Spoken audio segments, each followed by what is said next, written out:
Je raconte souvent ce témoignage-là d'un missionnaire qui est parti des États-Unis pour aller servir Dieu en Afrique du Nord, en Algérie. Il est arrivé là-bas, il a prêché l'évangile pendant 40 ans. Écoutez-moi très bien, peut-être que ça va délivrer quelqu'un. Pendant 40 ans, il a prêché l'évangile et il n'a même pas conduit une seule personne au Seigneur. Quand au bout de la 40e année, le Seigneur lui dit: un bon et fidèle serviteur, tu as exactement fait ce pourquoi je t'ai envoyé là-bas. Retourne aux États-Unis. Parce qu'il était dérangé, il a dit: mais Seigneur, je suis un échec total. Dieu lui dit que, qui t'a dit que tu es échec? Tu as exactement fait ce pourquoi je t'ai envoyé là-bas. Tu es bon et fidèle serviteur. Il s'appelle Charles Marsh. Charles Marsh est retourné aux États-Unis. On a envoyé un autre missionnaire. Au bout d'une année, le missionnaire avait déjà engrangé des églises partout. Au bout d'une année, qui comptait des milliers de personnes. Je vous pose une question. Entre les deux, qui a réussi? C'est le premier parce qu'il a préparé le terrain. C'est qu'il a semé et qui a poussé. Merci. Applaudissons pour nous-mêmes alors. Parce qu'on a bien répondu justement. Et c'est pour ça que Jésus lui-même va dire à ses disciples: je vous ai envoyé récolter là où vous n'avez pas semé. Il dit: les uns ont semé, vous êtes venus récolter. De sorte que personne ne peut s'attribuer la gloire. Dieu seul doit s'attribuer cette gloire. Mais vous voyez, dans un contexte actuel, on va dire que le premier était un échec, tandis que le deuxième, lui, il a réussi. C'est un homme à succès, n'est-ce pas? Non, ça ne se voit pas comme ça. C'est pour ça que le succès même de Dieu ne s'apprécie pas forcément au résultat que vous voyez là immédiatement. Parce qu'il y a tout un travail derrière qui a été effectué. Amen.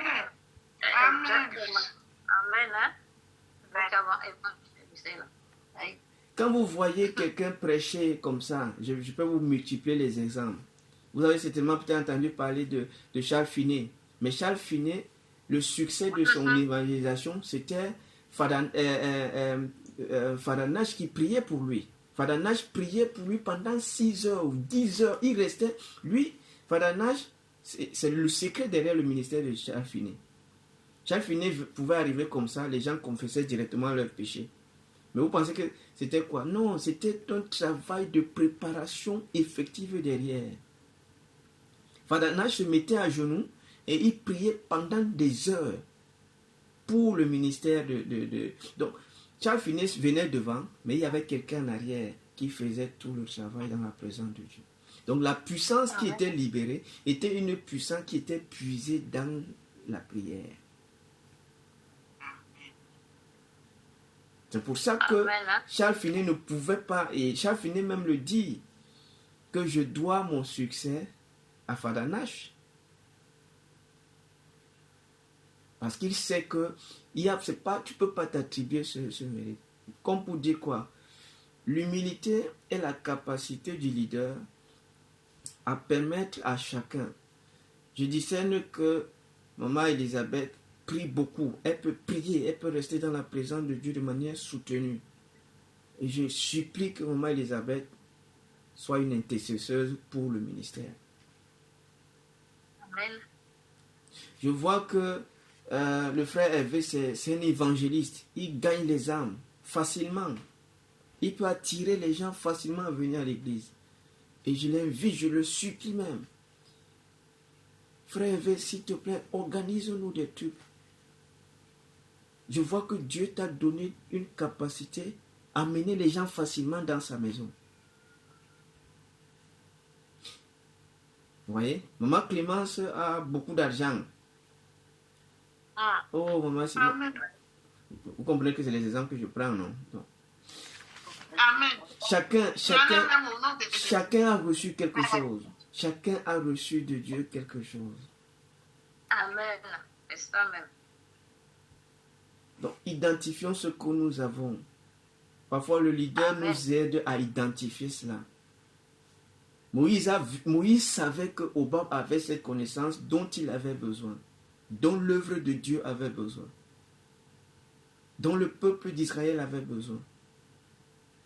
il a identifié ça et il est venu lui dire, écoute, on a besoin de ton service, on a besoin de ton soutien. Alléluia. Donc, comme pour dire que donnons la place aux autres de faire ce qu'ils peuvent faire et ce pourquoi Dieu les a équipés à faire. Elle veut dire qu'en Jésus-Christ, nous avons été créés pour faire des bonnes œuvres que Dieu a préparées longtemps avant. Donc chacun a été créé pour faire une œuvre excellente. Mais il faut qu'on se dispose, il faut qu'on se donne. D'où le thème encore de l'année, donner le meilleur de nous-mêmes pour l'œuvre de Christ. Alléluia. Amen. J'ai mis ici la grandeur d'un leader, c'est sa capacité à détecter les ressources nécessaires et à les faire investir dans la vision qu'il a reçue de Dieu. La grandeur d'un leader, c'est sa capacité à détecter les ressources nécessaires dont il a besoin. Vous voyez, Moïse savait que, voilà, il avait la vision claire. Et il s'est aussi demandé quelles sont les ressources dont j'ai besoin à chaque étape. À l'étape du désert, il avait besoin d'un noir. Donc ne vous inquiétez pas, c'est une parenthèse que j'ouvre, mais qui a une profondeur historique et une actualité profonde. Vous comprenez, non?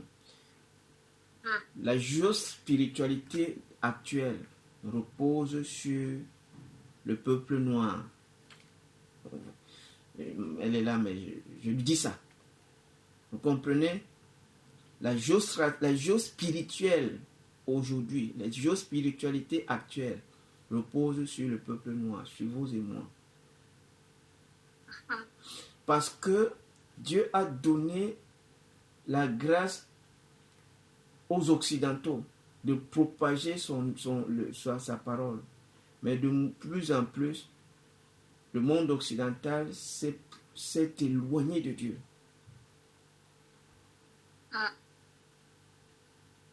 Et c'est au peuple noir de revenir encore. L'histoire ne se trompe jamais.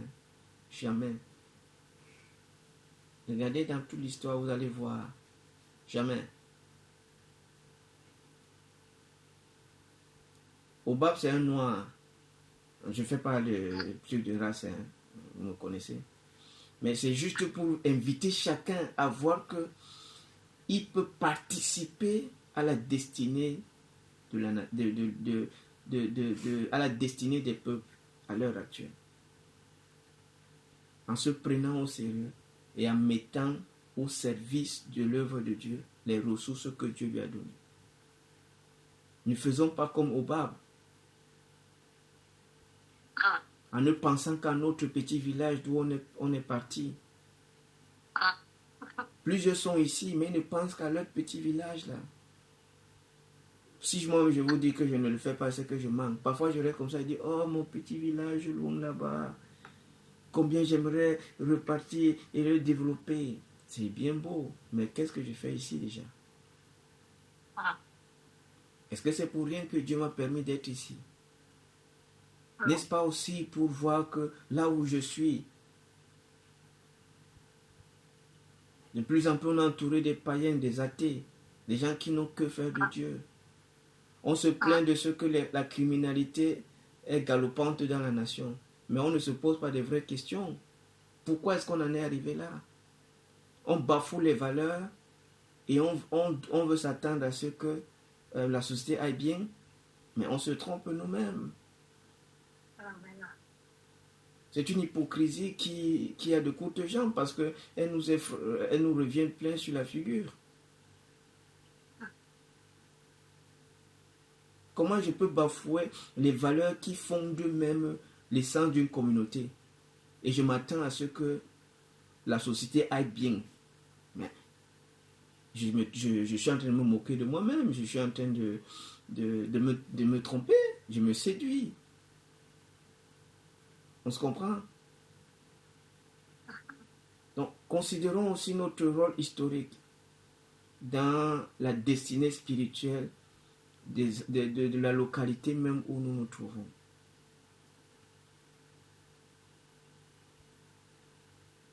Alléluia. Amen.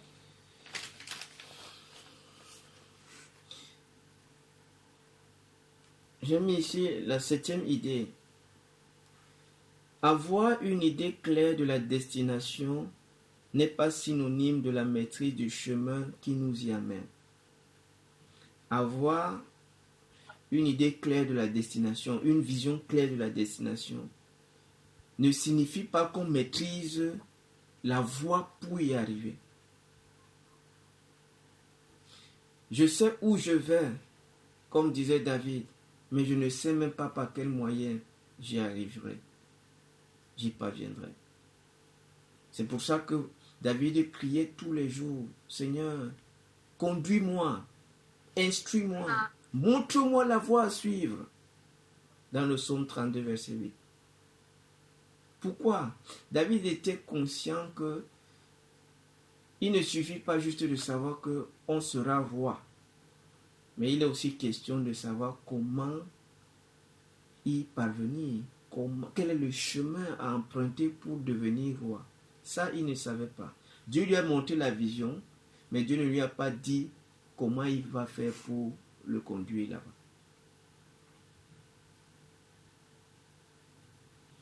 Donc, 8e chose, marcher avec le Seigneur ne nous confère pas l'omniscience ni l'omnipotence.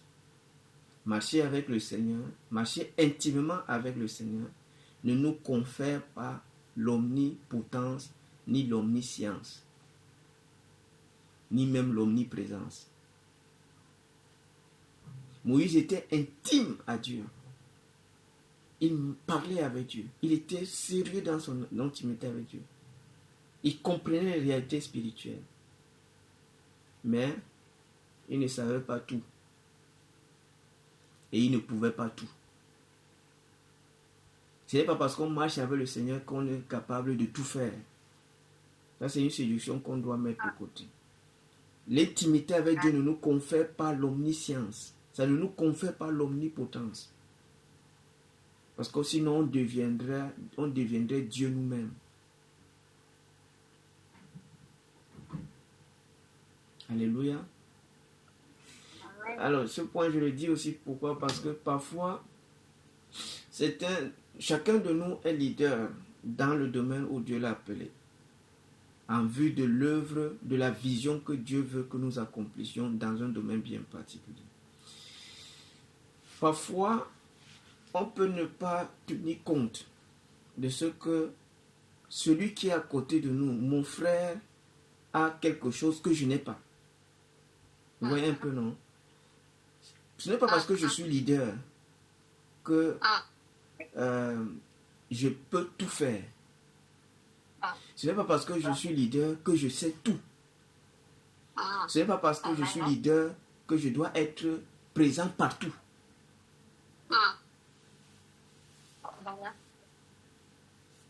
Il faut faire confiance aux autres et reconnaître que Dieu les a équipés pour accomplir la vision qu'il m'a donnée.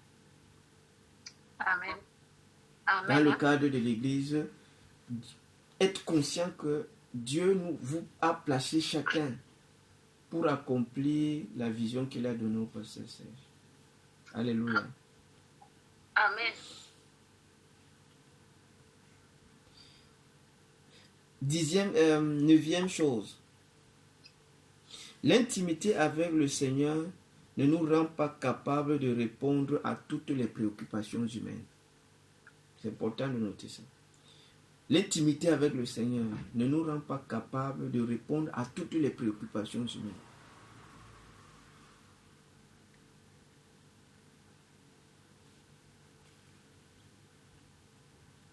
Il y a des choses que je ne maîtrise pas au sujet de la médecine, par exemple. Vous voyez un peu? J'ai une bonne intimité avec Dieu. Vous pensez que Paul marchait avec Luc, pourquoi? Luc était docteur. C'était un docteur en médecine. Vous voyez? Et Paul était avec Luc parce qu'il y avait des choses que Paul demandait à Luc du point de vue médical. Du point de vue de la santé physique. Alléluia. Amen. Quelqu'un veut dire quelque chose? Ah. Merci. Parce que parfois, on veut... La spiritualité, c'est une chose. La réalité physique terrestre, c'en est une autre. La spiritualité influence les réalités terrestres, mais elle ne remplace pas les réalités terrestres. Vous pouvez prier jour et nuit, tous les jours, mais si vous ne mangez pas, au bout d'un moment, votre corps va lâcher. On est d'accord? La prière va garder ton esprit fort, mais ta prière, mais la nourriture, la prière sans la nourriture va affaiblir ton corps physique. On est d'accord ou pas? On fait tout le jeûne ici, non? Est-ce que quand on est pendant nos périodes de jeûne, est-ce qu'on est autant fort que quand on a mangé? Non. Quand on est dans les jeûnes, surtout, moi, une fois, j'ai pris un jeûne à sec. Même me lever pour aller prendre ma douche, c'était le problème. Comme je ne mangeais pas, je ne buvais pas pendant des jours. Même me lever, c'est pour ça que quand c'est comme ça, je m'enferme. 7 jours, je suis seulement là. Parfois, je suis au sol. J'ai pas de force. Vous voyez? Mais mon esprit est vraiment aiguisé, ainsi de suite. Mais parce que j'ai décidé de traiter le corps, lui aussi il lâche. Alléluia. Donc, le spirituel influence le terrestre, le temporel, mais il ne peut pas remplacer le temporel. On a besoin de prier, mais quand il faut manger pour nourrir notre corps, il faut qu'on mange quand il le faut. Et c'est pour ça que Luc accompagnait l'apôtre Paul. Parce que quand on le fouettait souvent, là, vous savez, l'apôtre Paul était persécuté. On jetait souvent les pierres et tout. Et il fallait le traiter. Et Luc était la personne la plus sûre. Pourquoi? Parce que Paul comprendrait que mieux la place de Luc. Il sait que Luc, il n'est pas seulement médecin du point de vue physiologique, mais il comprend aussi les réalités spirituelles. Alléluia. Amen. On peut être intime avec le haut Seigneur, mais sachant qu'on ne peut pas répondre à toutes les préoccupations. Et Moïse nous montre la démonstration parfaite. Hein. On ne va pas juste rentrer. J'ai mis 10e point. C'est 10e ou le 9e, je ne me rappelle plus. 10e point. Dieu équipe une personne spécifique pour répondre aux questions qu'on se pose. Dieu équipe toujours une personne spécifique pour répondre aux problèmes aux questions qu'on se pose et pour répondre aux problèmes auxquels on est confronté, pour résoudre le problème auquel on est confronté. Simplement dit,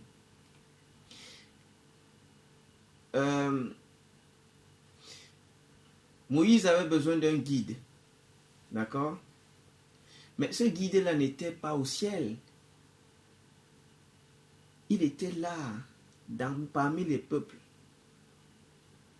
Il fallait juste savoir qui est parmi le peuple peut répondre à la préoccupation de Moïse. Il voulait aller à Canaan, mais il fallait quelqu'un pour conduire le peuple dans le désert. Pourquoi? Parfois, on est confronté à une situation. Au lieu de voir notre frère à côté qui a la réponse à notre besoin, on veut aller prier. Vous voyez? On laisse la personne qui a la solution à côté. Mais on va aller s'enfermer, prier 10 heures. Vous avez vu la circonstance où Moïse est en face de la mer Rouge. Pharaon et toute sa cavalerie sont derrière. Moïse va se mettre à genoux pour commencer à prier. Vous voulez qu'on peut lire ça si vous voulez. Et Dieu lui dit, qu'est-ce que tu fais là? Pourquoi tu te mets? Qu'est-ce que tu fais là? Lève-toi, prends le bâton que tu amènes et tends-le là-bas. Vous voyez? Peut-être que c'est mieux de lire ça. Commençons à partir du verset 19.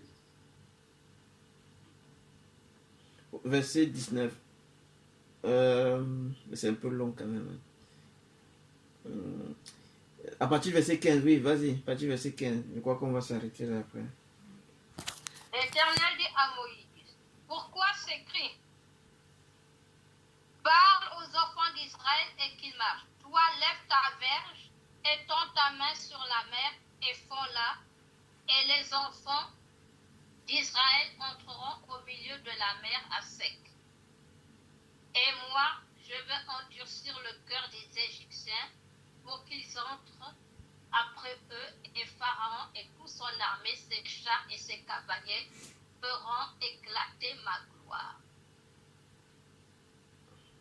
Je continue? Oui, continue.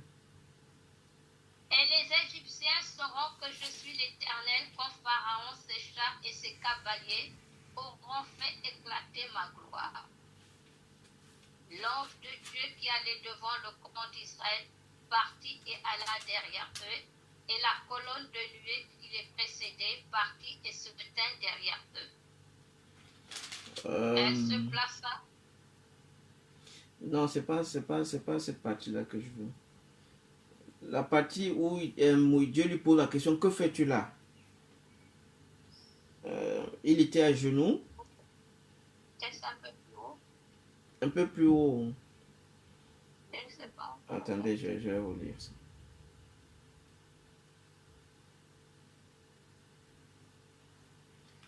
Les Égyptiens le poursuivaient, tout ça.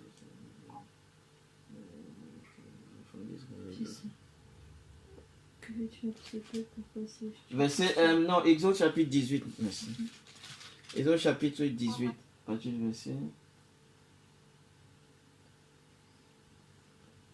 Exode chapitre 18. Vous allez voir ça. Verset 14 à 20. À partir du verset 14. Le beau-père de Moïse vit tout ce qu'il faisait pour le peuple et dit, que fais-tu là avec ce peuple? Non, c'est pas ça. Pourquoi sais-tu seul et tout le peuple se tient-il devant toi depuis le matin? Non, c'est même pas cette partie-là. Retournons à 14. C'est à 14.